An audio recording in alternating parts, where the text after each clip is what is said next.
Assalomu alaykum do'stlar, yaxshimi tutibsizlar? Mana Xudo xolasa kafelimizni ham tugatdik. Bismillahirrohmanirrohim. Endi bir obzor qilaylikchi. Bu yer tualet. Tualetimizda kafelning razmeri 20 ga 40 bo'ldi. Mana kulchatir bo'ladi. Mana rakovina, tepada zerkalo bo'ladi. Bu yerda installyatsiya turadi. Osma tualet. Zinani tagi. Qirg'ichlarni ham kesib, chiroyli qilib bitirib qo'ydim. Xudo xolasa zatirkalari bo'ldi. Bu qirg'ichlari boshqacha zatirka bo'ladi. Epaksikni. Hozir yo'q, tezroq. Yo'ldan ham qirg'ichlar bo'lmi kesilib, xudo xolasa. Bu yerda ham qirg'ich bor. Kesib qo'yilgan. Har ikki tomonlarga ham yopishtirib chiqdim, xudo xolasa. Poli ham aytganda illik ochiladi. 2,5tadan keyin shunday kelinadi.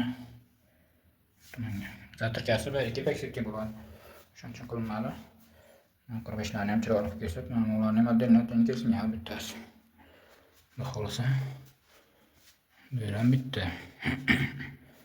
Pol nariyadan bitta kirgan polni hammasi. Tomondan polni zatirkasini o'tib bo'lmadi, ishni zatirka bo'ldi. Bu yer kiraverish, o'yla paroyda ham qirg'ichlarini kesib chiroyli bitirib qo'ydik. Mana tomon kirib ketganday ilk ko'shiga ish bo'ladi. Qo'yiladi keyin tomonxona. Polni bu tomonlar ham bo'lgan, xudo xolasa. Bu yer oshxona. Bu tomonda ko'kni mebellar bo'lar ekan. Odatda bu tomonga qo'yardi. Endi endi o'tiradigan joy bu tomonga qo'yadigan bo'lishyaptilar. Mayda moyka bo'lar ekan. Xudo xolasa zatirkalarni ham bitirib, chiroyli qilib bitirib qo'ydik. Parollarimizni qirg'ichlarni ham kesib, zatirka qilib, bitta chiroyli qilib bitirib qo'ydik. Gulliga qo'yib hammasini. Xudo xolasa ishimiz tugadi. Endi keyingi ishga qarab o'tib ketamiz. Bir oy vaqtim ketib shunga.